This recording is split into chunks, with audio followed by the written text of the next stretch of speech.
NCERT series में आप लोगों का स्वागत है। लेक्चर सीरीज में जैसा कि पिछले 4 लेक्चर में हम लोगों ने पढ़ा, जिसमें भौतिक भूगोल और अब मानव भूगोल पे हम लोग चर्चा कर रहे हैं। तो इससे पहले वाले लेक्चर में हम लोगों ने पढ़ा था मानव विकास, जो यही बुक से था, 12वीं एनसीईआरटी की 12वीं क्लास से था।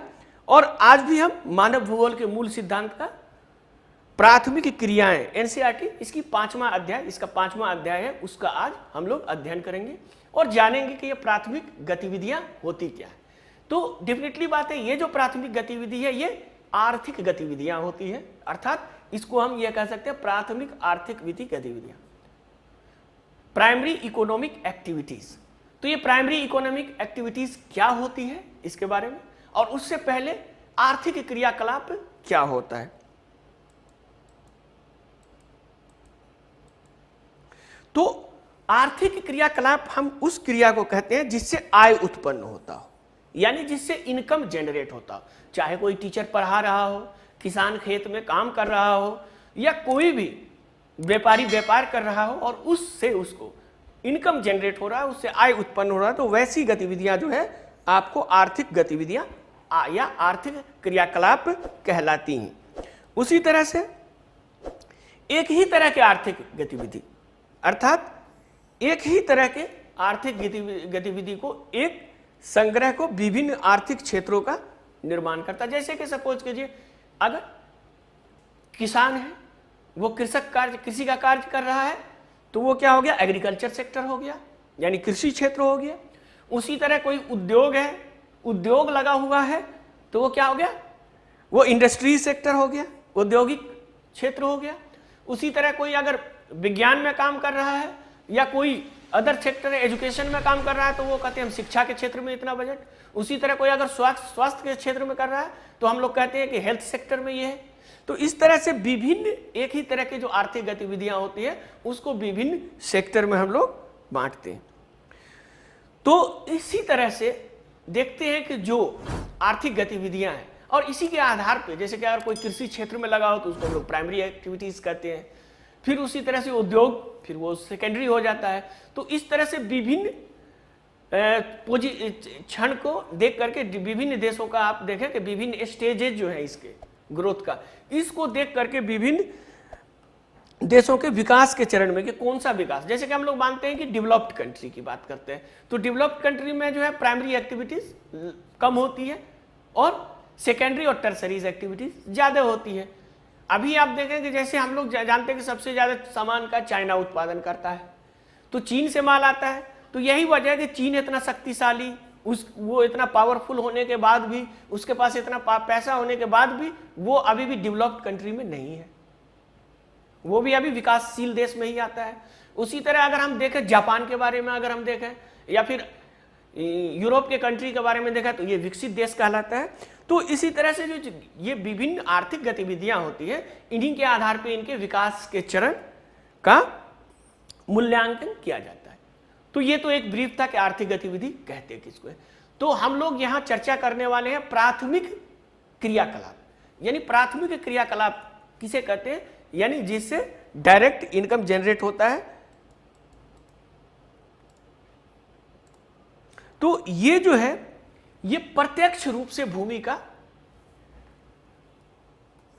निष्कर्षण किया जाता है, अर्थात डायरेक्ट रूप से जमीन से हम कुछ भी निकालें, चाहे सोना निकालें, लोहा निकालें, अनाज निकालें, या फिर उस तालाब से हम मछली निकालें, ये सारा क्रियाकलाप क्या कहलाएगा, प्राथमिक क्रियाएं कहलाएंगी। जो प्राथमिक क्रियाएं आप ये समझिए डायरेक्ट, वो डायरेक्ट भूमि से जुड़ी हुई है, यानी सीधे तौर पे भूमि से जुड़ी हुई है, उसको हम लोग प्राथमिक क्रियाकलाप कहते हैं या प्राथमिक क्रियाएं कहते हैं। इसमें आपको आखेट, शिकार अगर हम कर रहे हैं, उसी तरह से भोजन संग्रह, गैदरिंग जिसको कहते हैं हंटिंग एंड गैदरिंग, जो सबसे प्राचीन मानव का क्रियाकलाप है। उसी तरह से पशुचारण, मवेशी चराना जो होता है, मवेशी को पालना जो होता है, वो मछली पकड़ना, फिशिंग जो हम लोग जानते हैं ये। उसी के तरह वानिकी, कृषि, जो फॉरेस्ट प्रोड्यूस हम लोग करते हैं जंगल से, उसको वानिकी कहा जाता है, कृषि, और खनन एवं उत्खनन। तो ये सारी क्रियाएं जो होती हैं ये सारी क्रियाएं आपको प्राथमिक क्रियाएं कहलाती है। तो अब हम देखेंगे कि ये प्राथमिक क्रियाएं वर्तमान में विश्व में कहां कहां है, इसका वितरण किस प्रकार से है। तो देखेंगे जैसे कि आखेट है, तो आखेट कौन से एरिया में हो रहा है, भोजन संग्रह कौन से एरिया में हो रहा है, जबकि ये सबसे प्राचीन है। लेकिन अभी भी हम देखेंगे, अगर वैश्विक स्तर पे देखेंगे, विश्व के भूगोल में अगर इसको देखेंगे, तो विभिन्न क्षेत्रों में ये क्रियाकलाप वर्तमान समय में भी हो रहा है। उसी तरह से पशुचारण, मछली पकड़ना, वानिकी, कृषि, खनन इत्यादि, ये इन सब पे हम लोग चर्चा करेंगे एक एक करके।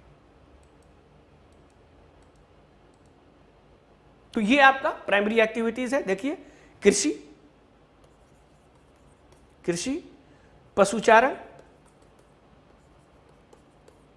ये उसमें एनिमल, ये कृषि, मछली पकड़ना, आप देखो मछली पालन, मछली, उसी तरह से खनन।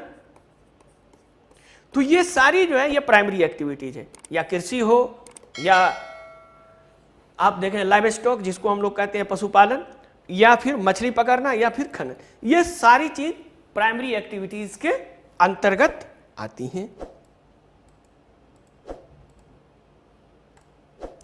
अब हम लोग जैसा कि हमने बताया कि आखेट अर्थात शिकार और भोजन संग्रह, तो ये सबसे प्राचीन, एक एक करके हम लोग देखेंगे, ये सबसे प्राचीन मानव का व्यवसाय है। प्रारंभ में अगर हम मानव विकास के इतिहास को देखें तो प्रारंभ में लोग भोजन संग्रह और शिकार करते थे। तो वर्तमान में भी अगर हम देखें तो ये सबसे पुरानी गतिविधियां हैं, और ये बहुत, इसमें क्या होता है, अब इसमें क्या होता है, बहुत कम पूंजी निवेश। अगर कोई चीज आप खोलते हैं, कंपनी या बड़ा बड़ा फैक्ट्री खोलते हैं, या कोई भी बिजनेस आप एस्टेब्लिश करते हैं, तो उसमें पैसे की जरूरत होती है, पूंजी निवेश। लेकिन अगर आप भोजन संग्रह या गैदरिंग करते हैं तो इसमें बहुत कम पूंजीगत निवेश होता है। उसी तरह इसमें कोई बड़ा टेक्नोलॉजी की भी जरूरत नहीं होती है। अगर आप देखें तो इसमें निम्न स्तर की प्रौद्योगिकी होती है। इसीलिए ये हमारे मानव, जो हमारे पूर्वज जो आप देखते हैं जो गुफा में रहते थे, तो ये सब शिकार और जो भोजन संग्रह ही करते थे। तो इस प्रकार हम देखें कि इसमें ये तीन चीज होती है। सबसे पुरानी गतिविधि है, कम पूंजीगत निवेश होता है, और निम्न स्तर की प्रौद्योगिकी का इस्तेमाल इसमें होता है। अब भोजन संग्रह जो हमने बताया कि गैदरिंग, अभी भी भोजन संग्रह विश्व में होता है दो भागों में। जैसे कि हमने बताया कि अभी भी जो प्राचीनतम व्यवसाय है मानव का भोजन संग्रह, ये अभी भी विश्व में होता है, और विश्व में दो भागों में प्रमुखता से पाई जाती है। एक तो आपको उच्च अक्षांश में होगा, उच्च अक्षांश क्षेत्र जहां सालों भर लगभग बर्फ या ठंडी रहती है, उस क्षेत्र में होता है। दूसरा होगा जैसे उच्च अक्षांश क्षेत्र में उत्तरी कनाडा, उत्तरी यूरेशिया और दक्षिणी चिली। तो ये सब एरिया में जो है उच्च अक्षांश क्षेत्र में आपको ये भोजन संग्रह अभी भी मिलेंगे। उसी तरह से निम्न अक्षांश क्षेत्र, निम्न अक्षांश क्षेत्र अर्थात आप देखेंगे कि जो इक्वेटर के आसपास रहता है। अब उच्च अक्षांश क्षेत्र क्या होता है, निम्न अक्षांश क्षेत्र क्या होता है, इसकी विस्तृत जानकारी के लिए आप लुकमान IAS ज्वाइन करें, और हम लोग उसमें पूरी तरह से विस्तृत रूप से चर्चा करेंगे। निम्न अक्षांश किसको कहते हैं, उच्च अक्षांश किसको कहते हैं, मध्य अक्षांश किसको कहते हैं, इसकी क्या खासियत है, इसमें सर्कुलेशन कैसे होता है, तो ये सब हम लोग इसका विस्तृत रूप में चर्चा करेंगे। इसके लिए आप लुकमान IAS ज्वाइन करें। उसके बाद हम देखेंगे निम्न अक्षांश क्षेत्र। तो निम्न अक्षांश क्षेत्र जैसा कि हमने बताया कि ये इक्वेटर के क्षेत्र में पड़ता है, तो अमेजन बेसिन, उष्णकटिबंधीय अफ्रीका, ऑस्ट्रेलिया की उत्तरी सीमा एवं दक्षिणी पूर्व एशिया का आंतरिक भाग, ये सारा क्षेत्र जो है ये क्या करता है, ये भोजन संग्रह का काम अभी भी यहां मौजूद है। यानी अभी भी यहां लोग भोजन संग्रह की क्रियाकलाप, जो प्राथमिक क्रियाएं हैं, उसमें संलग्न है।